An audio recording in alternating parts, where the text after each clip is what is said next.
Bueno, entonces vamos a empezar con la clase y ahí que se vayan incluyendo los compañeros. Vamos a iniciar entonces con el tema de edafología. Como revisaron ustedes en el video que les mandaba para hacer el laboratorio, la edafología es la ciencia que se encarga de estudiar los suelos. Como ven aquí en el enunciado, dice los suelos un recurso renovable. Sabemos nosotros que de todos los recursos naturales que tenemos en nuestro planeta, el recurso renovable que conocemos realmente es el suelo, ¿verdad? El suelo siempre va a estar en continuo proceso de meteorización o de formación. Para eso vamos a empezar siempre con una introducción sobre la temática anterior de la estructura del planeta, ¿verdad? Ya Hay sabemos cosas que que... son cada que se parecen a su dueño. Chiquito. Hola, hola.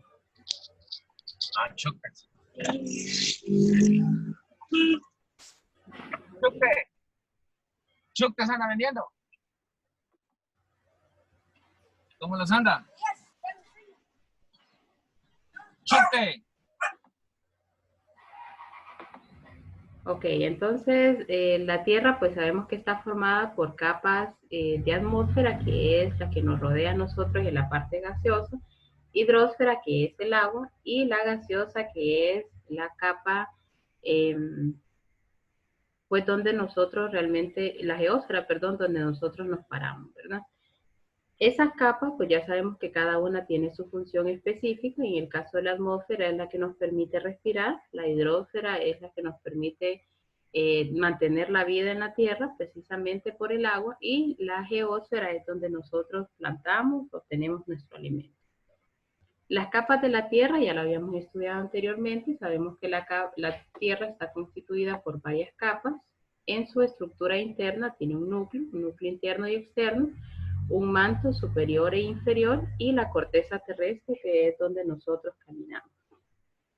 Las capas de la Tierra, pues sabemos que dentro de cada una de ellas existen características completamente diferentes. La presión y la temperatura siempre van a ser más altas dentro del núcleo y va a ir disminuyendo hasta llegar hasta la parte superior de la corteza terrestre. Nosotros sabemos, por ejemplo, que la presión siempre va a ser más alta en las montañas, ¿verdad? Cuando ustedes, posiblemente los que han subido a Celaque, saben que la presión atmosférica tiende a ser más fuerte y la temperatura tiende a ser más baja cuando empezamos a subir, porque obviamente estamos a una altura bastante elevada y las condiciones de temperatura y presión empiezan a cambiar.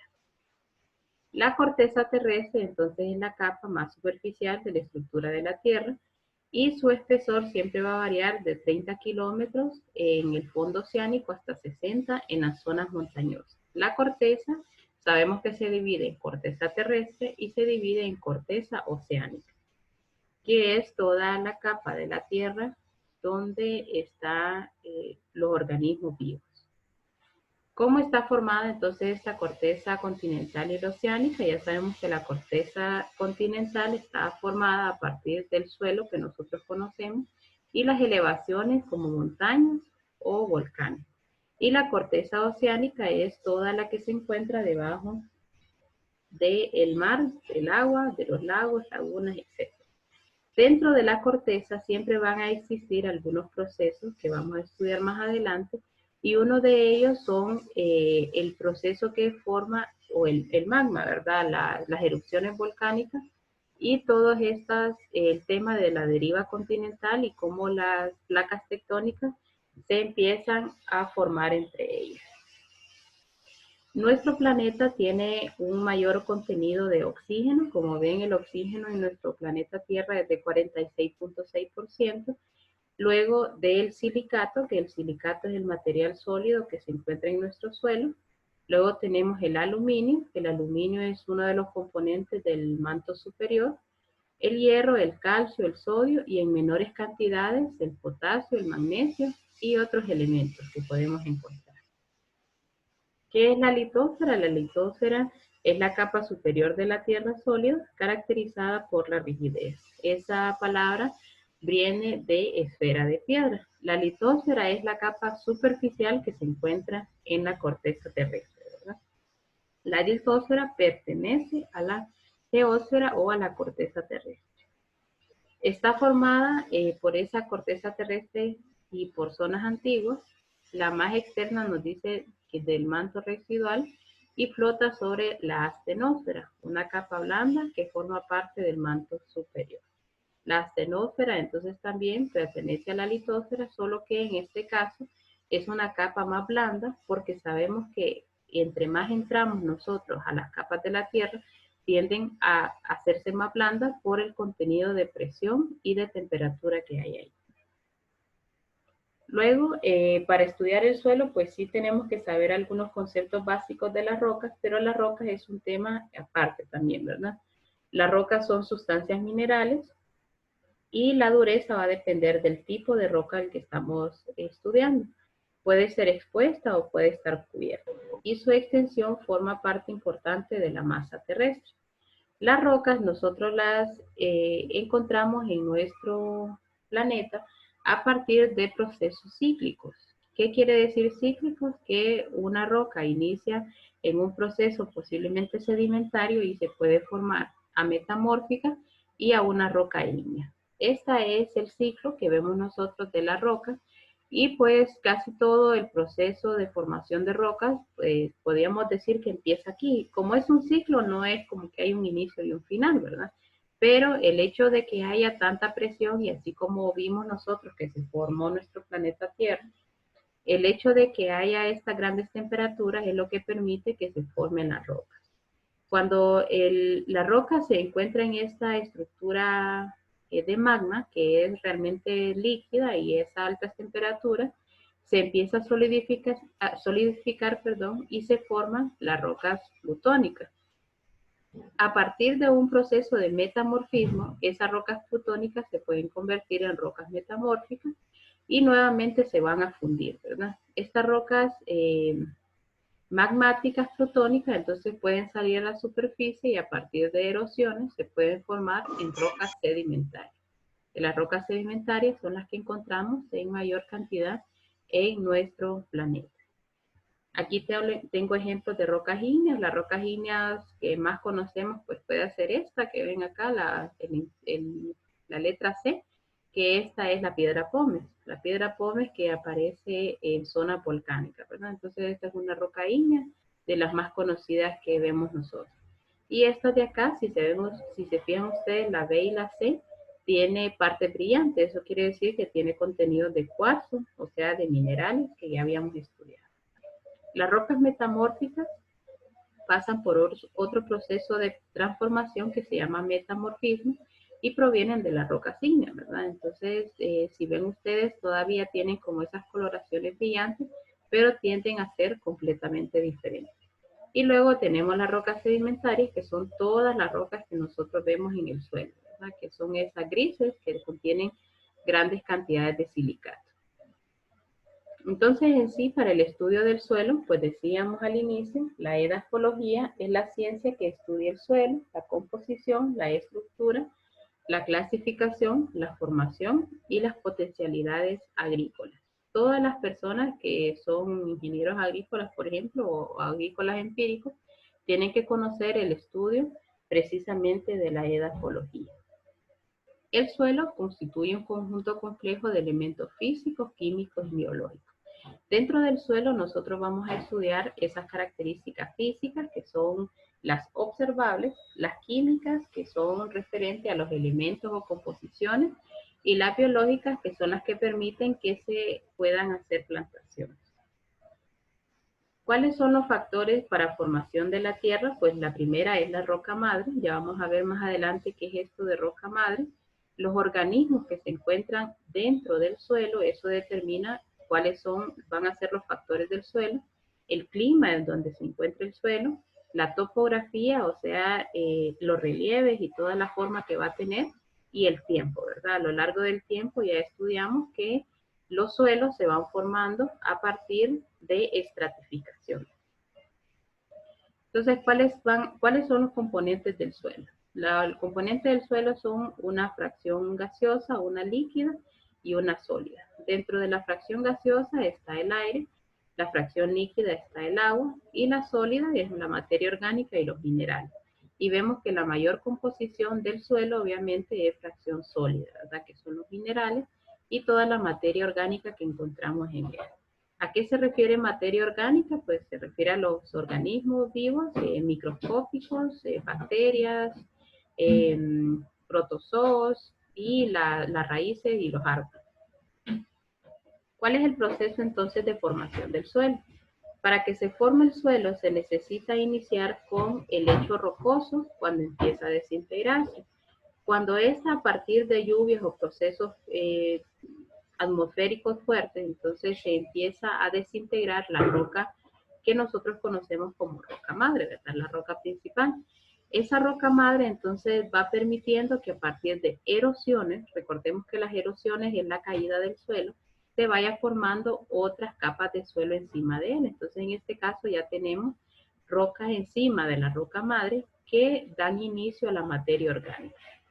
Porque sabemos que lo que da inicio a la vida siempre es el agua, ¿verdad? Luego de estos fenómenos, entonces se arrastran posiblemente raíces y se comienza a formar esta materia orgánica. Luego del proceso de esa meteorización, entonces vamos a la parte de observar que cuando las raíces empiezan a crecer, se forman horizontes. Esos horizontes, pues en este caso el horizonte A, tiene la mayor cantidad de materia orgánica y en la parte superficial siempre va a estar la materia orgánica y lo que llamamos humus. Luego de este proceso, entonces el suelo ya empieza a formar horizontes bien específicos y ya tenemos un horizonte A que contiene la materia orgánica y las raíces y el horizonte B que es donde van las raíces más profundas, pero aquí la materia orgánica ya no es tan, no se observa tanto como en la parte superior. Y luego pues ya vemos que tenemos horizonte A, horizonte B, horizonte C y el lecho rocoso que pertenece a la roca madre. Así se van formando los suelos a partir de meteorizaciones, a partir de fenómenos atmosféricos y en inicial pues va a ser siempre la lluvia la que desintegra esta roca madre. Ya entonces, como vieron ustedes, la formación del suelo, los suelos que son ricos en materia orgánica, o sea, donde hay plantas, siempre van a tener esos perfiles o esos horizontes de suelo que ustedes ven acá. Este se llama horizonte A y si ven, contiene hojas, contiene ramas, contiene materia orgánica en descomposición y contiene arcilla. Luego el horizonte B contiene óxidos de aluminio, esta Al2 o 3, quiere decir óxidos de aluminio, y luego el horizonte C, que es la roca alterada, ¿verdad? Es parte del lecho rocoso también que se alteró. Y finalmente la roca madre. La roca madre, como vieron ustedes en la anterior, es la que da inicio a todos los perfiles de suelo que van a estar en la parte superior. No en todos los lugares hay los 4 horizontes, ¿verdad? Porque, por ejemplo, en los desiertos, donde solo hay arena, no podemos encontrar todos los horizontes. Posiblemente solo en las zonas de los oasis, ¿verdad? Donde hay materia orgánica. Pero si no hay materia orgánica, no vamos a encontrar todos los perfiles de suelo. ¿Cuáles son las propiedades entonces físicas del suelo, ¿verdad? Y físicas, recordemos que se refiere a las observables.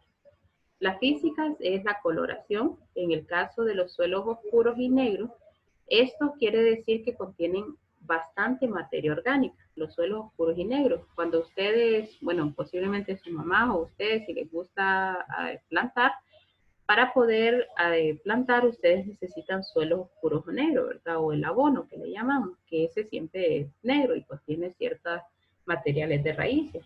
Ese suelo negro es el más rico para poder plantar, ¿verdad? Y luego tenemos los suelos rojizos, que los suelos rojizos son los que tienen óxidos de hierro, más que todos los que contienen hierro.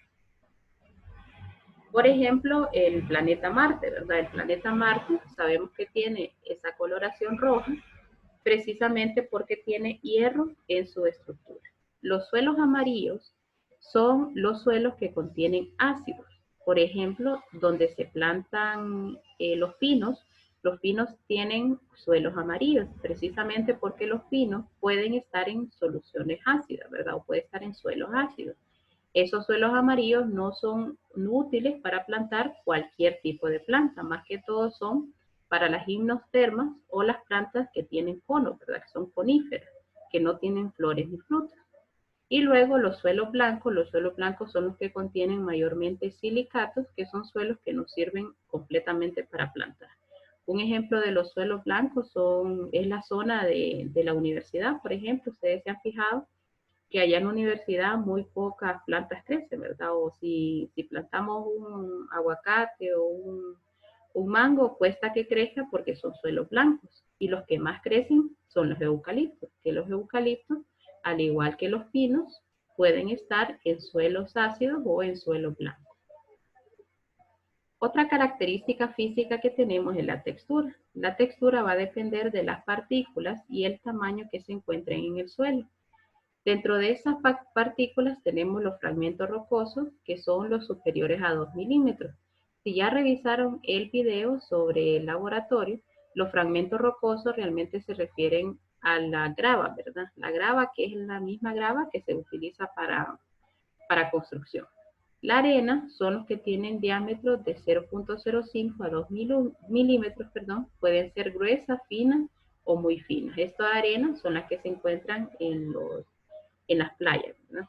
El limo tiene un diámetro mucho más pequeño del de la arena y al tacto es como la harina o el talco, ¿verdad? Eso quiere decir que es bien pequeñitas las partículas que tiene. Y la arcilla, por el hecho de que las partículas son tan pequeñitas, permiten que pueda utilizarse como plastilina, ¿verdad? Y de alguna forma, por eso es que se pueden hacer estos jarrones o se pueden hacer cualquier tipo de artesanía con arcilla, porque la partícula, o sea, la textura en sí de la arcilla es bien pequeña. Licenciada, tengo una pregunta. Sí, bien. ¿Dónde podemos encontrar el limo? Pues mire que esa no en todos lados hay, porque siempre donde hay más que todo arcilla, y la arcilla tampoco se encuentra así como que muy rápido. Si encuentran, digamos, una zona donde hay suelos oscuros o suelos de materia orgánica, más al fondo, entonces sí van a encontrar arcilla, pero tendrían que como que excavar. Ah, okay, pero sí, es difícil conseguirlo. Ok, entonces, luego tenemos que la estructura del suelo pues también va a estar definida por las partículas que contenga, ¿verdad? Los suelos no es que en una parte, como le decía, no solo van a encontrar arcilla sola, ¿verdad? Sino que van a encontrar con otros componentes y también van a haber agua en su interior y va a haber aire. Aquí como están viendo, dice la palabra aire, ¿verdad? ¿Qué más se va a encontrar? Se van a encontrar bacterias, se va a encontrar cuarzo, se va a encontrar agregados de arcilla y otras materias orgánicas. Si ven aquí, por ejemplo, los agregados de arcilla, que son estas partes café que se ve acá, están encima de otra materia orgánica, ¿verdad? Entonces, por eso le digo que para poder encontrar estas arcillas o el limo, hay que excavar bastante. Otra característica de los suelos físicas es las partículas que se encuentran ahí, por ejemplo, esta clay que es la arcilla precisamente, y también los intercambios de ácidos, de suelos ácidos, este H+ significa un ácido, y de todos esos intercambios que se hacen de suelo y de raíces. Y estas son ejemplos entonces de cómo se ven esas partículas chiquititas y cómo se ven esas estructuras de los suelos. Los suelos también van a tener partículas grandes dentro de las mismas limos o arcillas. Ven ustedes acá, esto café es arcilla y esto ya es arena. Y la arena se ve obviamente más gruesa de lo que se ve el limo o lo que se ve la arcilla. Dentro del suelo, pues ya ven ustedes aquí la imagen, encontramos limo, arcilla, arena, encontramos cationes, encontramos aniones, y esas estructuras químicas son las que permiten que las raíces puedan obtener todos los nutrientes para que después nosotros los consumamos, ¿verdad? El fósforo, el magnesio, el azufre, el calcio, todos esos elementos químicos nosotros los obtenemos precisamente de las plantas, que las plantas lo obtienen del suelo. El tipo de estructura entonces va a describir la forma o la configuración de los agregados individuales. Los agregados, cuando nos referimos a agregados, son estos, ¿verdad? Agregados quiere decir que contienen un compuesto, que contienen compuestos diferentes y contienen también iones o cationes diferentes. Generalmente dice aquí los técnicos en suelo reconocen 7 tipos de estructuras de suelo y aquí solo hablaremos de 4, ¿verdad? Estructuras granulares, perdón, que son las que vemos que son como granitos, ¿verdad? Estas, para el caso, los podemos ver en los cortes del suelo cuando pasamos por una carretera. Estas solo son formas, ¿verdad? Estructura se refiere a las formas que tiene el suelo. Luego podemos encontrar estructuras de bloques o subangulares, que si nosotros las quebramos, pues van a aparecer como bloques, o estructuras prismáticas y columnares. Y aquí en la fotografía les van enseñando cómo realmente en el suelo se pueden ver estas estructuras. Y por último, la estructura laminar, que aparecen láminas entre sí. En el laboratorio igual tenemos varios tipos de estructuras que las podemos observar, entonces espero que si regresamos a la normalidad, regresamos a la universidad, las podamos ir a ver. Si no, entonces aquí aparecen varias imágenes de cómo son estas estructuras. Luego la porosidad es otra condición física del suelo y la porosidad, como vieron en el video para hacer el laboratorio, se refiere a la capacidad que tiene el agua de introducirse dentro del suelo, ¿verdad? Dependiendo de qué tan poroso o qué tantos espacios vacíos tiene el suelo, entonces el agua va a poder penetrar. Y eso va a depender obviamente de la textura y la estructura del suelo. Entonces decíamos, solo recordando las características físicas, nos referimos a color, a textura, a la composición que tiene y a las formaciones composiciones, perdón, de silicatos, limos, arcillas que pueden tener. Y luego en la composición química del suelo, pues ahí va a depender del pH que tenga. pH químicamente se refiere al potencial de hidrógeno, o sea, la cantidad de hidrógeno o de cantidad ácida que puede tener el suelo. Este pH pues va a depender de qué plantas estén en la zona, ¿verdad? O qué condiciones nosotros tenemos el suelo. Por ejemplo, los suelos donde hay vertederos, ¿verdad? O sea, me refiero a donde tiran la basura, ¿verdad? Donde hay vertederos, entonces los suelos tienden a ser ácidos por todos los componentes que nosotros le tiramos al suelo. ¿Qué otros suelos son ácidos? Donde hay pinos, ¿verdad? Porque les decía, donde hay pinos, los suelos tienden a ser amarillos y son ácidos. ¿Qué suelos son alcalinos? Los suelos alcalinos, pues donde hay un poco más de materia orgánica. El pH del suelo, como dice aquí, es resultado de muchos factores, ya sea factores antropogénicos, y antropogénicos son los que nosotros hacemos, ¿verdad? La destrucción que nosotros hacemos o las alteraciones que nosotros hacemos, o pueden ser naturales. Y las naturales van a depender de la materia orgánica, el crecimiento vegetativo y los nutrientes naturales que tenga. Si nosotros, por ejemplo, en un cultivo le estamos echando mucho pesticida o mucho insecticida o bactericida, cualquier material químico que nosotros tengamos que echarle a las plantas, empezamos a acidificar el suelo o alcalinizarlo, ¿verdad? Entonces el suelo pues es muy importante que tenga pHs naturales porque las plantas crecen, como les decía, sobre tipos de pH específicos. Para el caso la papa, el repollo, la col o la lechuga, por ejemplo, estos tienden a tener pH ácidos de 4 hasta 5. El pH neutro es 7, que es por ejemplo el agua. El agua tiene un pH neutro y por eso no le encontramos sabor, porque el agua no va a tener ni alcalinidad ni acidez. Verduras, que tienen pHs alcalinos son las zanahorias, las cebollas, por ejemplo, y los tomates que vemos acá, ¿verdad? Tienden a estar en suelos que son un poco más alcalinos. Por eso es importante que nosotros no alteremos tanto el suelo, porque si empezamos a cultivar, digamos, una papa en un suelo muy alcalino, la papa no va a ser buena, ¿verdad? Va a tener posiblemente condiciones malas que nosotros vamos a consumir. por eso es importante no estar alterando nuestro suelo. ¿A qué se refiere entonces suelos ácidos? Los que son menores de 7, los suelos neutros, los que son iguales a 7, y los alcalinos, los que son igual a 7. ¿Qué es lo que pretendo yo en el laboratorio? Que con el repollo morado que les indicaba, que ustedes prueben cada uno de estos de los suelos que consiguieron, qué coloraciones van a cambiar cuando se les agrega el repollo morado, ¿verdad? Entonces, digamos, si es, en el caso del repollo, pues tiene una escala diferente a esta que ustedes ven acá, pero las coloraciones siempre van a cambiar.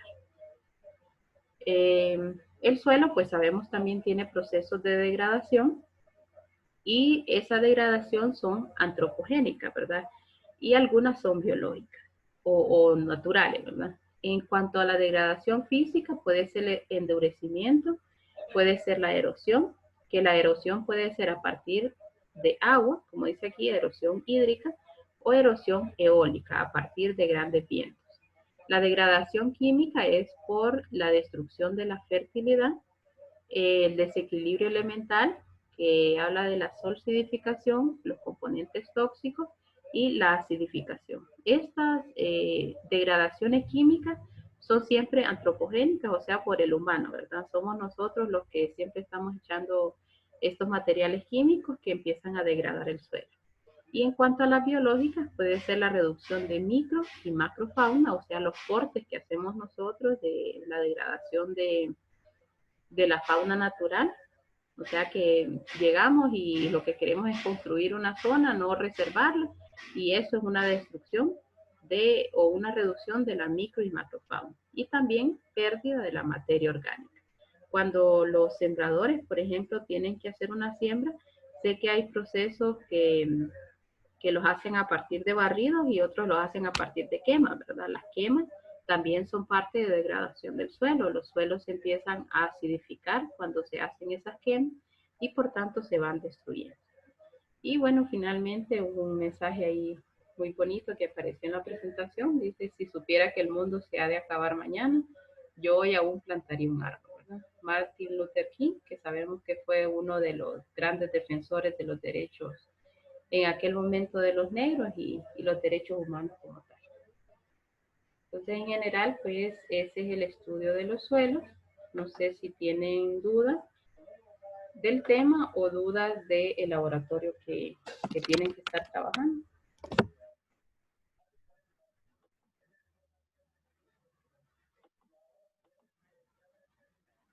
¿Alguna duda, chicos?